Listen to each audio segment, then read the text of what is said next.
ಸ್ನೇಹಿತರೆ ನಮಸ್ಕಾರ. ಎರಡನೇ ದಿನದಾಟದಲ್ಲಿ ಸ್ಪಿನ್ ದಾಳಿಗೆ ಧ್ವಂಸವಾದ ಆಂಗ್ಲರು ಕೇವಲ 10 ನಿಮಿಷಗಳಲ್ಲಿ ಇಂಗ್ಲೆಂಡ್ ತಂಡವು ಆಲ್ಔಟ್ ಆಗಿದೆ. ವೀಕ್ಷಕರ ಇದರ ಮೂಲಕ ಟೀಮ್ ಇಂಡಿಯಾ ತಂಡವು ದಾಖಲೆ ಬರೆದಿದ್ದು, ಅದೇ ರೀತಿ ವೀಕ್ಷಕರ 4ನೇ ಟೆಸ್ಟ್ ಪಂದ್ಯದಲ್ಲಿ ಟೀಮ್ ಇಂಡಿಯಾ ತಂಡವು ಮೇಲುಗೈ ಸಾಧಿಸಿದೆ. ಹಾಗೆ ವೀಕ್ಷಕರ ಇವತ್ತಿನ ಕ್ರಿಕೆಟ್ ಸುದ್ದಿಯನ್ನು ತಿಳಿಯೋದಕ್ಕಿಂತ ಮುಂಚಿತವಾಗಿ ನೀವು ನಿಜವಾದ ಟೀಮ್ ಇಂಡಿಯಾ ತಂಡದ ಅಭಿಮಾನಿಗಳಲ್ಲಿ ಒಬ್ಬರಾಗಿದ್ದರೆ ದಯವಿಟ್ಟು ಈಗಲೇ ಬಿಡೋಗೊಂದು ಲೈಕ್ನ ಮಾಡ್ಕೊಳ್ಳಿ.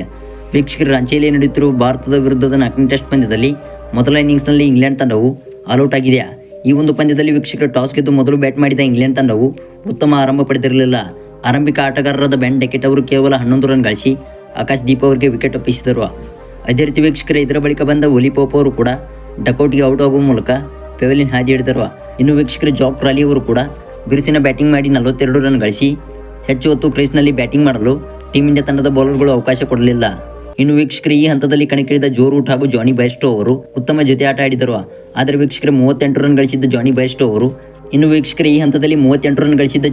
ಅವರು ಅಶ್ವಿನ್ ಅವರ ಎಸೆತವನ್ನು ಗುರುತಿಸುವಲ್ಲಿ ಎಡವಿ LBW ಬಲೆಗೆ ಬಿದ್ದರು. ಅದೇ ರೀತಿ ವೀಕ್ಷಕರ ನಾಯಕನಾದ ಬೆನ್ ಸ್ಟೋಕ್ಸ್ ಅವರು ಕೂಡ ಕೇವಲ 3 ರನ್ ಗಳಿಸಿ ವಿಕೆಟ್ ಕೈ ಚೆಲ್ಲಿದರು. ಈ ವೇಳೆ ವೀಕ್ಷಕರು ಕೇವಲ 112 ರನ್ಗಳಿಗೆ 5 ವಿಕೆಟ್ ಕಳೆದುಕೊಂಡು ಇಂಗ್ಲೆಂಡ್ ತಂಡವು ಸಂಕಷ್ಟಕ್ಕೆ ಸಿಲುಕಿತು. ಆದರೆ ವೀಕ್ಷಕರು ಮತ್ತೊಂದೆಡೆ ಕ್ರೀಸ್ ಕಚ್ಚಿ ನಿಂತಿದ್ದ ಜೋ ರೂಟ್ ಅವರು ಜವಾಬ್ದಾರಿಯಾಗಿ ಬ್ಯಾಟಿಂಗ್ ಮಾಡಿ ಇಂಗ್ಲೆಂಡ್ ತಂಡದ ಮೊತ್ತವನ್ನು 350ರ ಗಡಿ ದಾಟಿಸಿದರು. ಇದರ ಮೂಲಕ ವೀಕ್ಷಕರ 2ನೇ ದಿನದಾಟದ ಮೊದಲ ಸೆಷನ್ನಲ್ಲಿ ಇಂಗ್ಲೆಂಡ್ ತಂಡವು ಕೇವಲ 353 ರನ್ಗಳಿಗೆ ಆಲ್ಔಟ್ ಆಯಿತು. ಹಾಗೆ ವೀಕ್ಷಕರ ಇಂಗ್ಲೆಂಡ್ ತಂಡದ ಪರ 122 ರನ್ ಬಾರಿಸಿದ ಜೋ ರೂಟ್ ಅವರು ಅಜೇಯರಾಗಿ ಉಳಿದರು. ಇನ್ನು ವೀಕ್ಷಕರ ಟೀಮ್ ಇಂಡಿಯಾ ತಂಡದ ಪರ ರವೀಂದ್ರ ಜಡೇಜಾ ಅವರು 4 ವಿಕೆಟ್ ಕಬಳಿಸಿದರೆ ಇತ್ತ ಡೆಬ್ಯೂ ಮಾಡಿದ ಆಕಾಶ್ ದೀಪ್ ಅವರು 3 ವಿಕೆಟ್ ಪಡೆದು ಮಿಂಚಿದರು.